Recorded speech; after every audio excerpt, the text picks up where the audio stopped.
मिलेगा कि एक तरफ इतनी बड़ी महामारी, उससे इतने बड़ी प्रदेश में उससे निपटने की कार्य योजना, चिकित्सा और स्वास्थ्य की पूरी व्यवस्था, राहत की पूरी व्यवस्था, लेकिन उसी दौरान प्रदेश के गरीब, मजदूर, किसान और जन सामान्य के बच्चे जिन स्कूलों में पढ़ते हैं, बेसिक शिक्षा से जुड़े हुए स्कूल, उनमें गुणवत्तापूर्ण शिक्षा उपलब्ध कराने की दृष्टि से और उत्तर प्रदेश के जो नौजवान हैं, जो शिक्षित नौजवान भी बड़ी संख्या में हैं, उनको 69,000 ऐसे नौजवानों को रोजगार उपलब्ध कराने के लिए भर्ती प्रक्रिया चल रही थी, सुचारू रूप से अंतिम चरण में थी। काउंसलिंग चल रही थी, 3 से 6 जून तक की काउंसलिंग के बाद नियुक्ति पत्र दिए जाने थे, लेकिन माननीय न्यायालय की लखनऊ खंडपीठ के एक आदेश के कारण वो प्रक्रिया तत्काल प्रभाव से स्थगित हुई।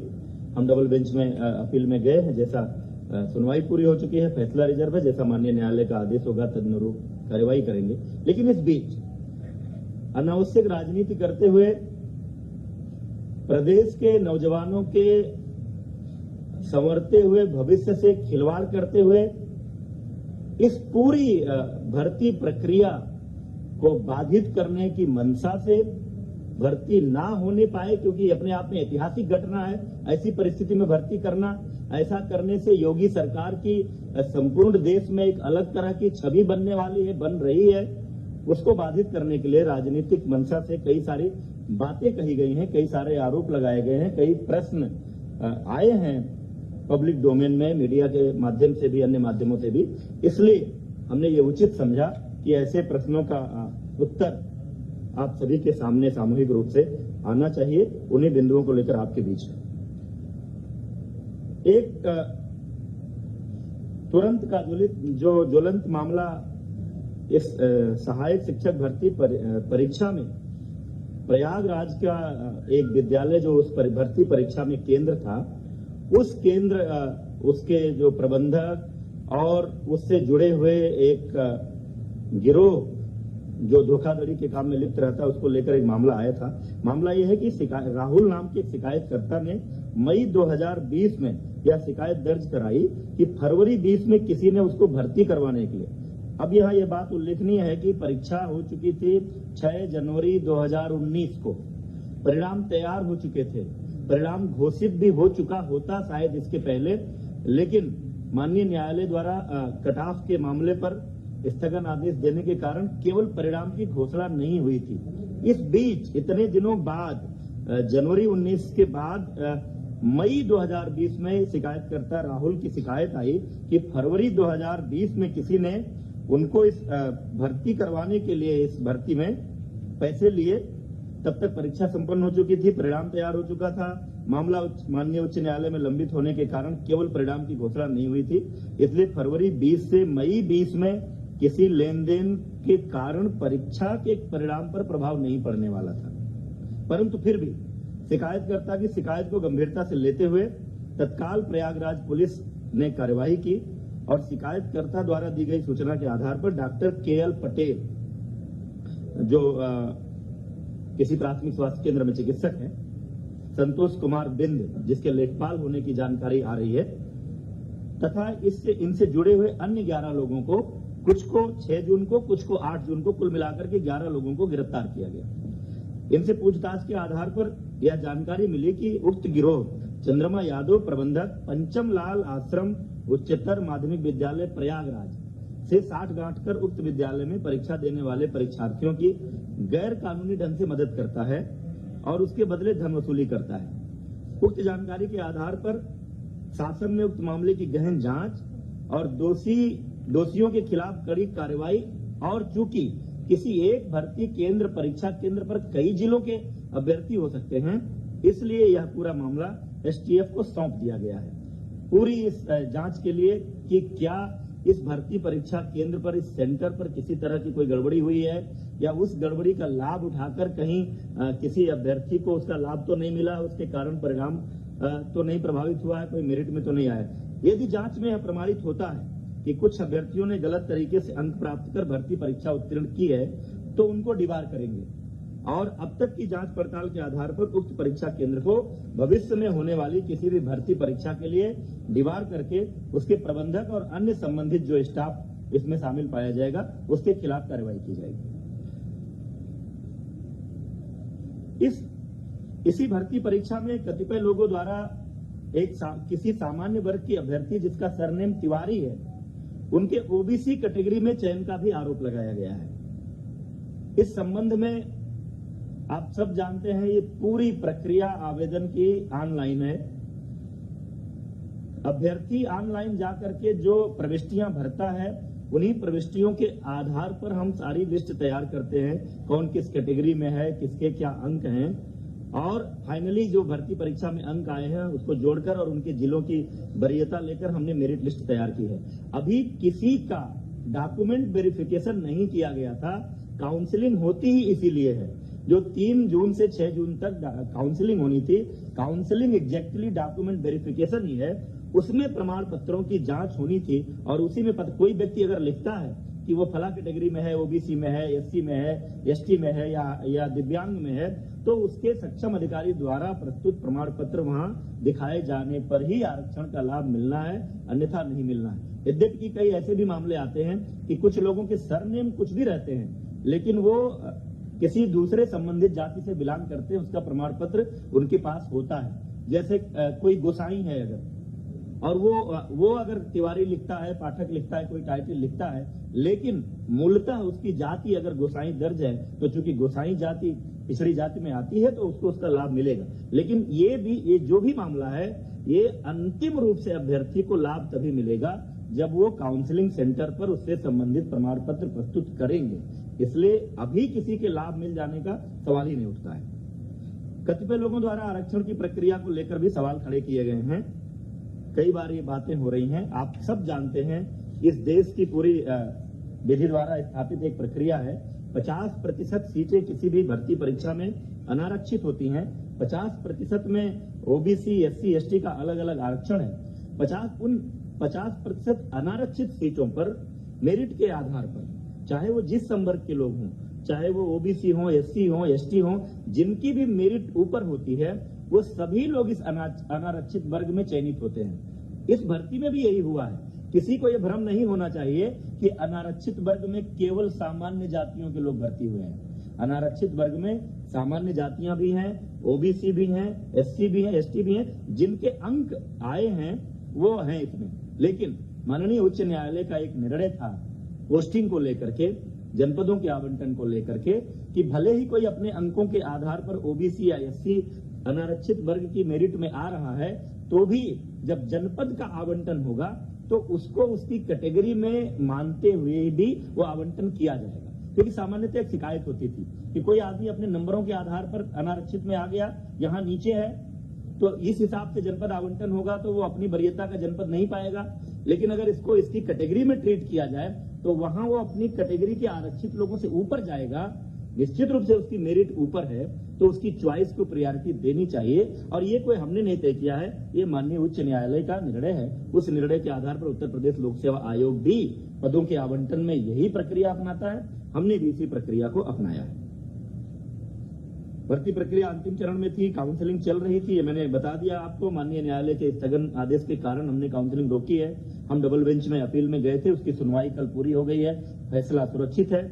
जैसा निर्णय आएगा माननीय न्यायालय के निर्णय के अनुरूप हम उसमें आगे की कार्रवाई करेंगे। इसी संदर्भ में एक अपडेट माननीय सर्वोच्च न्यायालय से भी आई है कि आगे कोई डेट लगी थी, लेकिन इस बीच में कोई जो प्रतिवादी गण है उन्होंने कुछ रिप्रेजेंट किया है और बीच में किसी दूसरे माननीय न्यायमूर्ति ने उस मामले को एंटरटेन किया है और उस आधार पर कोई एक मीडिया के माध्यम से भी आप लोगों को भी सूचना आ रही, कोई एक गाइडलाइन आ गई कि 69,000 में से 37,000 कुछ पदों को रोकते हुए शेष पर आप भर्ती करें। इसमें चूंकि हमारे विभाग का पक्ष नहीं सुना गया है वो निर्देश जारी करते समय, इसलिए हम वो मॉडिफिकेशन के लिए वहां पर अपील कर रहे हैं कि इस आदेश में संशोधन हो। एक अन्य प्रकरण में आया है चर्चा में आप सबके माध्यम से भी, अन्य मामलों से भी, कस्तूरबा गांधी बालिका विद्यालय बड़ौत बागपत में वहां की एक अध्यापिका अनामिका शुक्ला, आरोप यह है कि ये 25 अन्य कस्तूरबा कुल मिलाकर के 25 कस्तूरबा गांधी बालिका विद्यालयों में कार्यरत हैं और 1 करोड़ से अधिक का भुगतान हुआ है। इस संदर्भ में आपको मैं बताना चाह रहा हूं कि हमने प्रेरणा डिजिटल फ्रेमवर्क बेसिक शिक्षा विभाग में पिछले कई महीनों से लागू किया है, जिसके माध्यम से मानव संपदा पोर्टल हमारा है। उस पोर्टल के माध्यम से हम अपने विभाग में कार्यरत सभी शिक्षकों का पूरा डेटाबेस तैयार कर रहे हैं। हर आदमी का पूरा डिटेल उसमें है। शुरू में ये जो हमारे प्राइमरी और अपर प्राइमरी थे, प्राथमिक और उच्च प्राथमिक, उसमें ये लागू था, लेकिन बाद में 11 फरवरी के एक आदेश के अंतर्गत हम लोगों ने इस फ्रेमवर्क को प्रेरणा तकनीकी फ्रेमवर्क के नाम से जाना जाता है, कस्तूरबा गांधी बालिका विद्यालयों में भी लागू किया है। और उस लागू होने के बाद मार्च से वहां भी जो डेटा फीडिंग की प्रक्रिया शुरू हुई, अब उसमें एक सिस्टम है कि अगर कोई भी सेम डिटेल दूसरी जगह फीड किया जाएगा तो वो हमारा सिस्टम हमको अलर्ट करेगा। और उस फ्रेमवर्क के इस्तेमाल के कारण ये मामला पकड़ में आया है। और जो जांच हुई है उस जांच में ये तथ्य सामने आया है कि बड़ौत, हर ब्लॉक में कस्तूरबा होता है, बागपत के बड़ौत ब्लॉक में जो कस्तूरबा गांधी बालिका विद्यालय है उसमें एक कार्यरत शिक्षिका अनामिका शुक्ला, जो एक पोस्टिंग वहां पर थी, उस बेस पर चूंकि पहला डेटा वहां मिला, उस बेस पर जो जांच की गई, 8 अन्य जनपदों के एक कस्तूरबा विद्यालयों में, यानी कुल 9 विद्यालय। ये जनपद है वाराणसी, अलीगढ़, कासगंज, अमेठी, रायबरेली, प्रयागराज, सहारनपुर तथा अंबेडकर नगर में पूर्णकालिक विज्ञान शिक्षकों की नियुक्ति हुई है।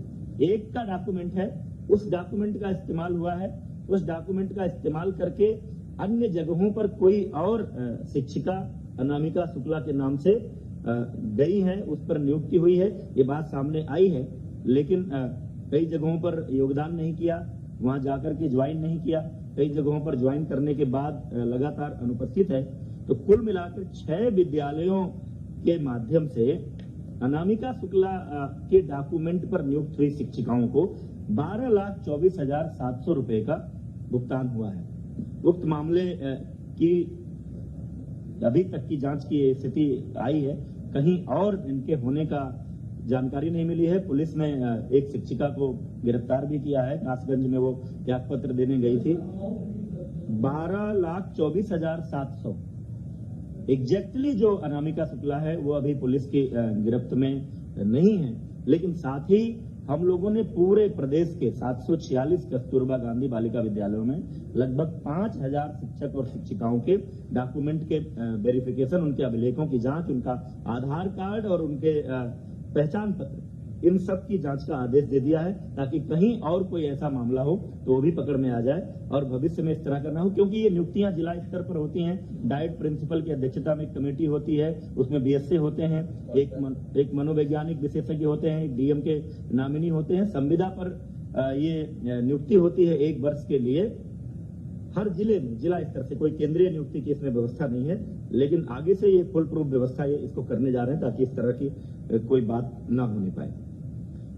अंत में एक बात मैं जरूर कहना चाहता हूं, उत्तर प्रदेश की योगी सरकार भ्रष्टाचार के प्रति 0 टॉलरेंस की नीति पर काम कर रही है।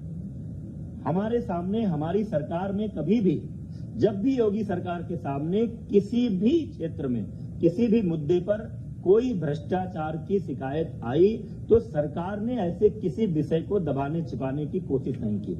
तुरंत ही सक्षम अधिकारियों को इस ऐसे मामलों की जांच सौंपी जाती है और उस जांच के परिणाम के आधार पर दोषी व्यक्तियों के खिलाफ कार्रवाई की जाती है। पिछले सरकारों के समय में जो हमारे उच्च प्राथमिक जो विद्यालयों में नियुक्तियां हुई थी, योगी सरकार के आते ही माननीय मुख्यमंत्री जी के संज्ञान में ये विषय आया कि कुछ संख्या में फर्जी शिक्षकों की नियुक्तियां हुई हैं। तुरंत ही ऐसे शिक्षकों की जांच करने और उनको बाहर करने के लिए माननीय मुख्यमंत्री जी के आदेशानुसार एसआईटी को और एसटीएफ को अलग अलग मामलों की जांच सौंपी गई और उसका परिणाम ये रहा कि एक बार 775 शिक्षकों की सेवा समाप्ति की गई। पूरी फुल प्रूफ जांच के बाद जो फर्जी पाए गए, 522 के विरुद्ध एफआईआर दर्ज कराई गई है। 23 अध्यापकों के विरुद्ध नियमानुसार कार्यवाही गतिमान है, क्योंकि एक स्थापित प्रक्रिया है। नोटिस देते हैं, उनको अपना पक्ष रखने का मौका देते हैं ताकि वो न्यायालय में भी जाएं अगर तो हमारी कार्यवाही पुष्ट हो।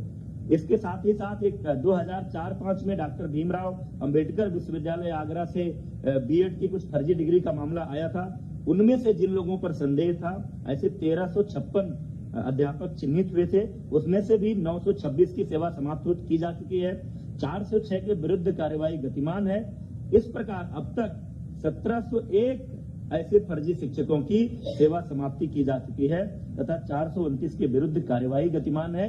अन्य जहां भी कोई शिकायत आती है किसी फर्जी शिक्षक होने की, तुरंत वो मामला एसआईटी या एसटीएफ को सौंपा जाता है और जांच के आधार पर सावधानी बरतनी पड़ती है कि कोई जेन्युइन शिक्षक इस कार्रवाई का शिकार न हो। जांच के आधार पर हम तुरंत बर्खास्त करते हैं। हमारे कार्यकाल में जितने लगभग 50,000 शिक्षकों की भर्ती जो इसके पहले विभिन्न भर्ती अभियानों में अभी तक हो चुकी है, उसमें से अभी तक किसी फर्जी शिक्षक की नियुक्ति का मामला नहीं सामने आया है। कोई ऐसी शिकायत आएगी तो उसकी भी जांच करेंगे और इसी तरह की कार्रवाई करेंगे। हमारी कार्रवाई को लेकर लोग कोर्ट में गए थे, लेकिन माननीय न्यायालय ने भी बर्खास्तगी की, फर्जी शिक्षकों की बर्खास्तगी की कार्रवाई को उचित ठहराया है और ये कहा है कि जो उत्तर प्रदेश सरकार ने कार्रवाई की है वो विधि के द्वारा स्थापित प्रक्रिया के अनुसार हुई है। यह ऐसी सरकार है जो भ्रष्टाचार मुक्त और पारदर्शी शासन के लिए जानी जाती है। सरकार शिकायतों को तुरंत संज्ञान में लेकर त्वरित जांच कराकर कार्रवाई करती है।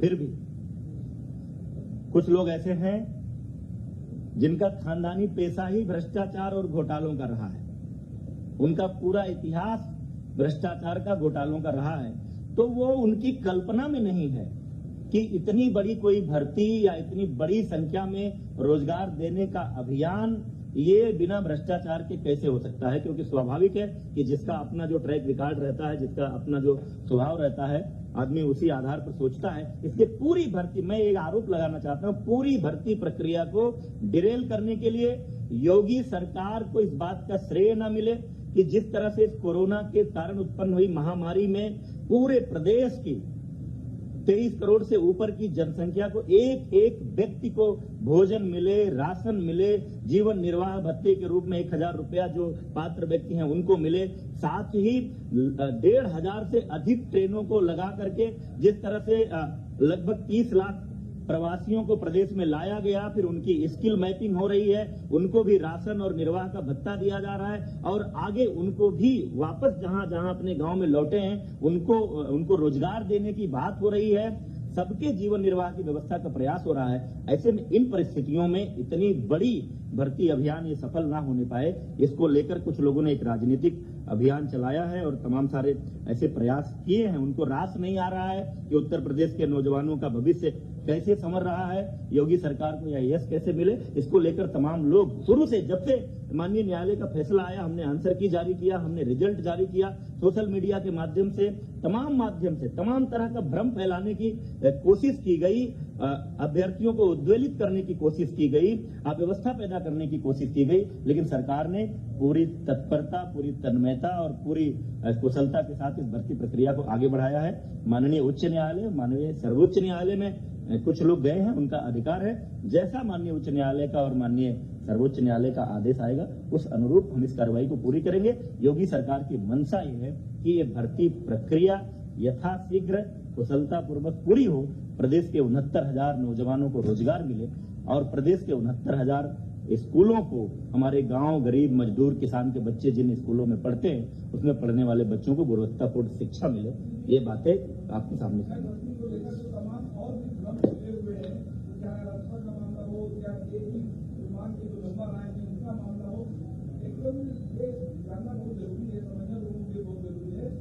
हाईकोर्ट में जो मामला है क्या वो इन सब बातों को लेकर है या फिर और जो मेरी मुद्दे हैं वो मुद्दों को लेकर या और नहीं। माननीय उच्च न्यायालय लखनऊ के सामने जो मामला गया था, लखनऊ खंडपीठ के सामने, जिस पर काउंसलिंग स्टे हुआ, वो मामला कुछ प्रश्नों को लेकर गया था कि कुछ अभ्यर्थियों को ये था कि जिन प्रश्नों के उत्तर हमारा जो परीक्षा नियामक प्राधिकरण है उसकी जो विशेषज्ञ समिति ने जो उत्तर तय किए हैं, जिस आधार पर हमारा रिजल्ट बना है, उनको उस पर आपत्ति थी कि इसका उत्तर ये नहीं कुछ और है। उसको लेकर के जो सिंगल बेंच ने एक फैसला दिया था कि यूजीसी एक विशेषज्ञ समिति बनाए और वो समिति ये तय करे कि इन प्रश्नों के उत्तर क्या होंगे। तो चूंकि उस निर्णय के खिलाफ हम डबल बेंच पे हमने अपील की है, सुनवाई कल पूरी हो गई है, फैसला सुरक्षित है। डबल बेंच का जैसा निर्णय आएगा उसके बाद ही हम उस बात पर निर्णय ले पाएंगे। सुप्रीम कोर्ट में जो मामला गया था माननीय सर्वोच्च न्यायालय में, क्योंकि जब यहाँ न्यायालय ने, सरकार ने जो कट ऑफ तय किया था 97 नंबर अनारक्षित के लिए और 90 नंबर आरक्षित के लिए, और जो मांग चल रही थी जो 45% 40% की, तो माननीय उच्च न्यायालय हमारा स्टैंड का सपोर्ट किया था, हमारे कटाफ को माना था कि गुणवत्तापूर्ण शिक्षकों की नियुक्ति के लिए यह सही निर्णय है। तो जो सर्वोच्च न्यायालय में लोग गए हैं उस कटाफ वाले निर्णय के खिलाफ गए हैं, वो निर्णय माननीय सर्वोच्च न्यायालय से आना। एक एक करके हो जाए। हाँ परीक्षा हो या शिक्षक भर्ती की कोई भी परीक्षा, लगातार गलत प्रश्न आ रहे हैं, लाखों अभ्यर्थी परेशान हैं, सड़कों पर हैं। कौन है इसके लिए जिम्मेदार, और जो जिम्मेदार हैं उनके खिलाफ क्या कार्रवाई आप लोग अब तक किए और आगे क्या कार्रवाई करेंगे? आप कुछ कह रहे थे? इसमें 3 प्रश्नों का जब सभी कैंडिडेट्स को अपॉर्चुनिटी दिया गया था ऑब्जेक्शंस रेज करने के लिए, जब आंसर कीज पब्लिश हुए थे, 3 का एक्सपर्ट कमेटी ने देके सभी कैंडिडेट्स को बराबर मार्क दे दिया। जहां तक हाईकोर्ट लखनऊ बेंच में प्रश्नों का जो 13 प्रश्नों का किया गया था, इसमें इन 13 प्रश्नों को हम लोगों ने सरकार के पक्ष से हम लोगों ने सही ठहराते हुए इसको किया है। उसी की कल सुनवाई हुई है एंड आरक्षण ये जजमेंट भी सुरक्षित हो गया है। I think we should wait for the judgment. Thank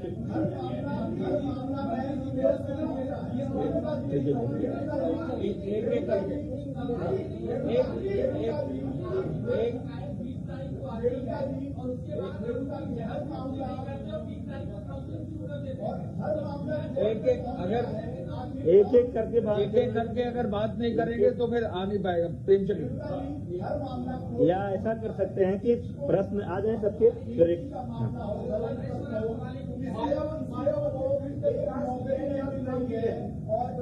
आप बताइए। 25,000 नौकरी कर रही है, करोड़ों रुपये उसे मिल रहा है।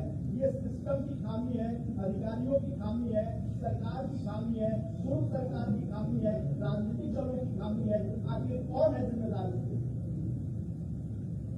देखिए, आप कस्तूरबा वाले मुद्दे पर आप कह रहे हैं, इसे बता दीजिए। हाँ, ये रहेगा। जो पहला सवाल उन्होंने उठाया है, जो सवालों 2017 की थी, 2018 की थी, 2019 की थी, 68,500 भर्ती, 69,000 भर्ती। हर भर्ती परीक्षा में गलत सवाल पूछे गए।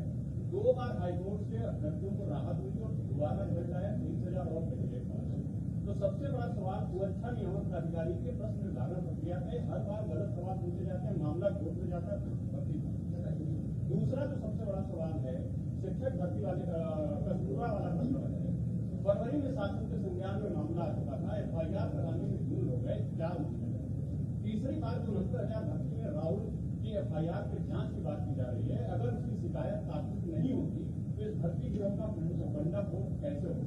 आखिर ये कैसे होता है कि एक पर्टिकुलर सेंटर में अभ्यर्थी को पता चलता है कि उसको वही सेंटर अलॉट होगा और उसके बाद 142 नंबर पा के टॉपर होता है, उसको कैसे जाना है? एक कर लेने दीजिए, सब सवाल कर लेने दीजिए। अच्छा, हाँ,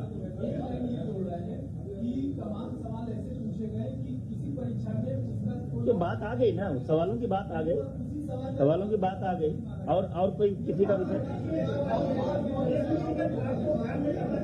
एक एक करके जवाब देते। बहुत टाइम लगेगा उसमें, बहुत टाइम करने। काम हुआ और पद को बदलना पड़ा।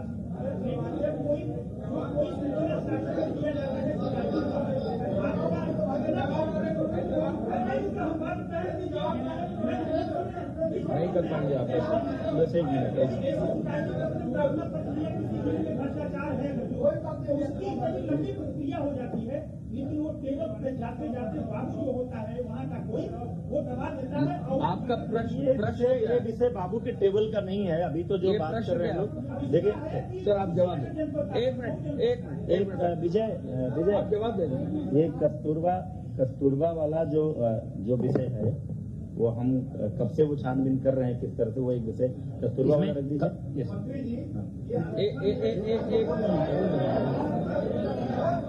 ये हमारे डीजी स्कूल एजुकेशन है, SPD भी हैं, कस्तूरबा के मामले का आप इस प्रकरण में कस्तूरबा गांधी बालिका विद्यालय प्रकरण में जब डेटाबेस बनाया गया, प्रेरणा ऐप में उपस्थित दर्ज कराने की बात आई थी, तो बागपत की जो अनामिका शुक्ला के नाम पे जो कार्यरत थी वो फरार हो गई थी। उनके खाते में जो धनराशि बैंक मैनेजर से संपर्क हुआ तो कहीं और से भी उनकी धनराशि वहां ट्रांसफर होने की बात आई। वहां के डीसी ने हमें रिपोर्ट किया। तुरंत हमने 11 मार्च को आदेश किया, पत्र मीडिया को भी हमने दिया था कि 11 मार्च को हमने आदेश किया एडी बेसिक्स को कि तुरंत इनके अभिलेख मंगा लीजिए। फिर ये उसमें जो डेटाबेस से चेक किया हमने कि 9 जिले में अनामिका शुक्ला का नाम ये संदिग्ध होगा, प्रारंभिक जांच करनी जरूरी होती है ताकि एफआईआर करनी। हमने लेटर में आदेश भी किया कि अगर ये सिद्ध होता है तो एफआईआर करा दी।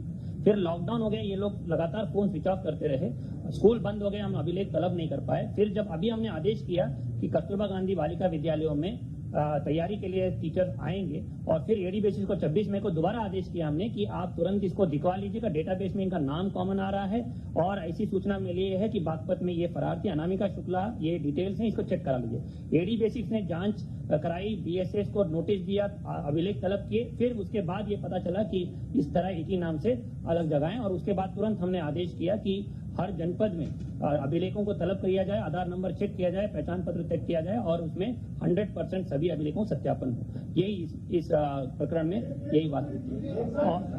और जहां तक एक मिनट कंप्लीट कर दूं, बोलने दीजिए ना। इसके साथ ही हम जो सभी 5 लाख से अधिक शिक्षक जो हैं उन सबकी मानव संपदा पोर्टल पर सारे अधिष्ठान संबंधी, चाहे वो उनकी सर्विस बुक्स हो, अवकाश स्वीकृति और आवेदन हो, प्रशिक्षण हो, एनुअल कॉन्फिडेंशियल रिपोर्ट जो उनकी होती है, वार्षिक प्रविष्टि, स्थानांतरण प्रस्तापन, हर एक चीज ऑनलाइन प्रक्रिया करने की प्रक्रिया संपूर्ण की गई थी।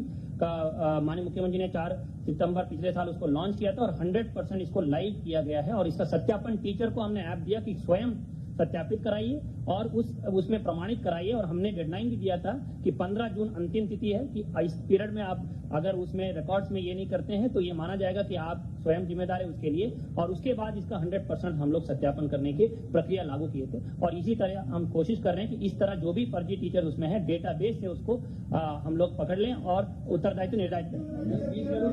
बोलने दो। कोई एक नौकरी नहीं पा रहा है, लाखों लोग टहल रहे हैं और ऐसे में एक महिला 25 जगह नौकरी कर रही है। ये किसका फेल्योर है? सिस्टम का फेल्योर है, अधिकारियों का फेल्योर है। इसको एक मिनट विजय इसमें वीरेश जी जो डीजी बेसिक कह रहे हैं, ये जो नया पोर्टल बनाया है तभी से ये चीजें पकड़ में आने लगी हैं। अगर लॉकडाउन नहीं होता तो 15 जून तक आ गया होता। आपको खुद माननीय मुख्यमंत्री जी ने आपको बताया कि अब तक जो है 1701 फर्जी शिक्षक पकड़े गए। ये आज से नहीं, कई समय से हैं और सरकार कटिबद्ध है, शिक्षा विभाग कटिबद्ध है, हर हालत में इसको कर देंगे। लॉकडाउन नहीं होता तो 15 जून तक ये लाइव हो गया होता। चूंकि ये सब प्रक्रिया शुरू हो गई है तो ये कार्रवाई की जा रही है। इस मामले में एक चूक ये थी कि मार्च में जब कार्रवाई होनी थी तब हो गई होती। आपका पॉइंट वैलिड है, लेकिन लॉकडाउन आ गया था और ये जिले स्तर पर कॉन्ट्रैक्ट मार्च टीचर हैं, इनको कोई नौकरी नहीं दी जाती है, केवल मात्र जिले स्तर पर कॉन्ट्रैक्ट दिया जाता है। जिले स्तर पर अब सूचना जब इकट्ठा होना शुरू हुई है तो ये जानकारी मिली है, 6 जगहों पर मिला है, कार्रवाई की जाएगी। जो भी होगा दोषी बचेगा नहीं। एसटीएफ को दे दिया गया है, हर व्यक्ति इसमें जो भी गड़बड़ होगा पकड़ा जाएगा। सर आप राहुल के